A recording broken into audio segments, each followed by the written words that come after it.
What is good, y'all?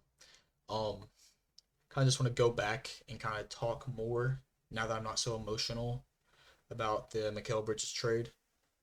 Um, it's definitely a very personal one for me being a Knicks fan, but once again, as always, gonna try and be as objective as possible. So I think I'm gonna try and I'm gonna give my personal grades for the trade for both the Nets and the Knicks, and then kind of talk about a little bit more stuff after that. Um, so to me, obviously the Knicks get two things back: Mikal Bridges and then a 2025 or 2026 second round pick, which that really like that's important because second round picks are solid. Like especially if the Knicks are usually pretty decent with their second round picks.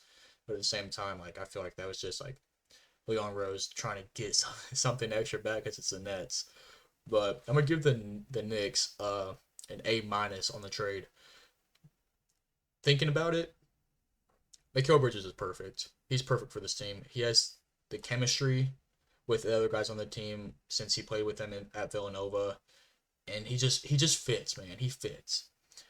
Everything that Tom Thibodeau has been trying to do with this team is stuff that Mikal Bridges does. Like he's durable. He's ready to play every game, 40 minutes a game, like everybody talks about Thibs doing.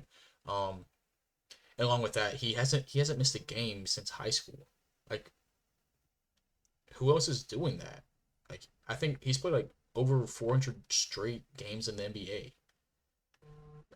The year that he got traded to the Nets from Phoenix, he played 83 games in the regular season. There's only 82 games in the regular season. He played 83 regular season games.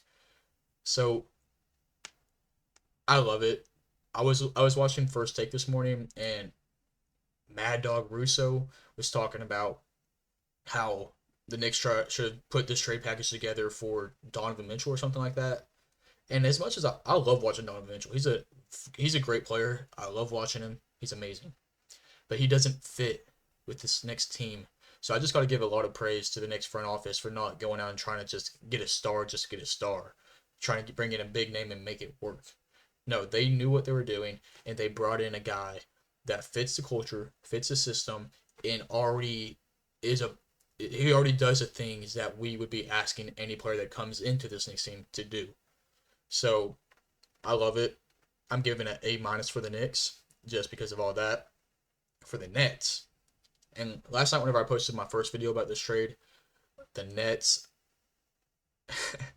as a Knicks fan, I didn't trash on what they did or anything, but I kind of like downplayed what they got back, saying that their picks like weren't going to be great, but they got five. I think that's right. I think they got five first round picks back for Mikal Bridges, and that's amazing. Like that's the amount of picks you're getting for a superstar. And you got it from Mikal Bridges. And Mikal Bridges is great, but he is not a superstar. He's an all-star. Well, he's an all-star level player. He hasn't been an all-star yet. But they did a great job. They did a great job. And there's been reports that Mikal Bridges pretty much held them hostage, being like, okay, I'm going only to the Knicks. But he's come out and said that's not true. I don't know which side is telling the truth or anything like that. But regardless of what it is, they did a great job getting a, a great return for him. And from there, it looks like they're going to be going into like full rebuild mode, as they should. I there were reports about them wanting to build around Mikal Bridges, and as much as I love him, he is not somebody to build around. He's a piece.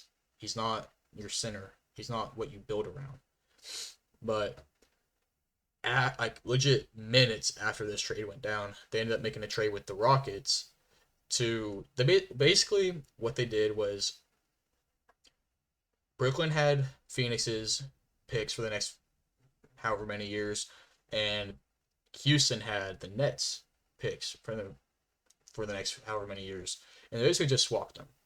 And the reports were that Houston was going to try and go and make a trade for Kevin Durant or Devin Booker, and that's why they wanted Phoenix's picks so they can be like, okay, it's pretty clear that you guys are not going to be great in a few years. So how about you give us one of your guys and we give you these draft picks back, and everybody's happy. But the reports on that are pretty much saying that that's not going to happen. It's not going to happen. The Suns want to run it back, so I don't know. I guess Houston's just going to stick with their team, and I think that's the right move personally. They're trying to go into win now mode, but they didn't even make the playoffs last year. They have a young team. Like I say, let them grow. Give them another year, maybe two, and if they're not making the playoffs, then okay, we're trading people. We're trading people. But they made a lot of growth this past season. Like they, especially after the All Star break, they started making that push to get into the 10 seed to get in the play-in game. Like I remember everybody was talking about it on TV, how they're giving the Warriors a run for their money. The Warriors started playing bad. The Rockets were hot. It was looking tight there for a minute, but eventually they didn't end up making the playoffs. So I think a lot of that had to do with Alperen Sengun getting hurt, and I think he's great. I love him. He's one of my favorite young players in the league. I was huge on him. Um, Going into last year, I had him as my most improved player pick before the season. That didn't end up happening, but maybe next year. We never know. Um, Kind of just to wrap things up. I don't really have a whole lot more to say, but I took a couple of screenshots this morning and this is about the Knicks draft picks for the next 8 years, 7, 8 years. In 2024, so this year, we have 3 draft picks. 2025, 4 draft picks. 2026, 3. 2027, 1. 2028, 2. 2029, 1. 2030, 2. 2031, 1. So, I mean, even though we gave up a lot of draft capital to get Mikal Bridges, we still have picks. Like, we didn't give up everything. People were acting like we gave them everything we had. No, no, no. We're still good.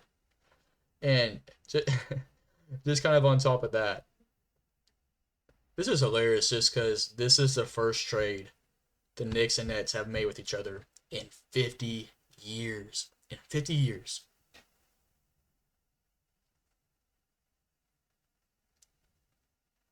What can I say? So that really wraps up everything I want to talk about, news and stuff. Um, just a reminder for everybody: NBA draft first round tonight. A lot of people aren't excited about it just because there's no like superstars or anything that are supposed to be coming out of this draft. But I'm looking forward to it. I'm ready. I'm ready. I'm so excited because I think this draft is gonna be great. Just because there's gonna be so many guys that become great role players and make big impacts on teams. I think I love that. Like even though there's no superstars, this draft is I think it's deep. I think this is a deep draft. And on top of that, for a lot of guys, there's such a wide range of where they can go. Like there's guys that could go in the top 5 or they could fall down to like 20. And that's just super interesting to me because it gives you something to look forward to. Like how last draft it was Cam Whitmore. Cam Whitmore was supposed to be like a top 7 pick, and he filled at 20 with the Rockets. Stuff like that is awesome. I love it. It makes the draft itself so much more interesting. Um, and then I guess I'm just gonna give a couple of guys that I'm really like looking forward to see play next season that are gonna be coming out of this draft. First of all, Isaiah Collier out of USC. I think he's getting underhyped, and I think he's a great player. I really enjoyed watching him play. He's a little bit bigger of a guard. He gets after on both sides of the ball. He's a shot maker, and he can be inefficient at times. He can have some turnovers, but he was a freshman in college. Like that's gonna happen. Like I've lived through that. I was a freshman basketball player. Like it's hard. It's a big difference. Um, I'm really ready to see what he's gonna do and interested to see what team he's gonna go to. Um, Another one, more of a big name, Donovan Clingan. I really liked him at UConn. Him and Stephon Castle. I like both of them. I want to see where they're going to end up. And then Nikola Topic. He's fallen a little bit because he has like a partially torn ACL right now, but I think he's going to be a pretty good player. Those are my guys that I'm really looking forward to. Let me know yours down in the comments. As always, thank you guys for watching. Join in the conversation. I would love to hear what you guys think. And last thing, podcast and Twitter, those links will be in the description. Thank you very much for watching. Peace.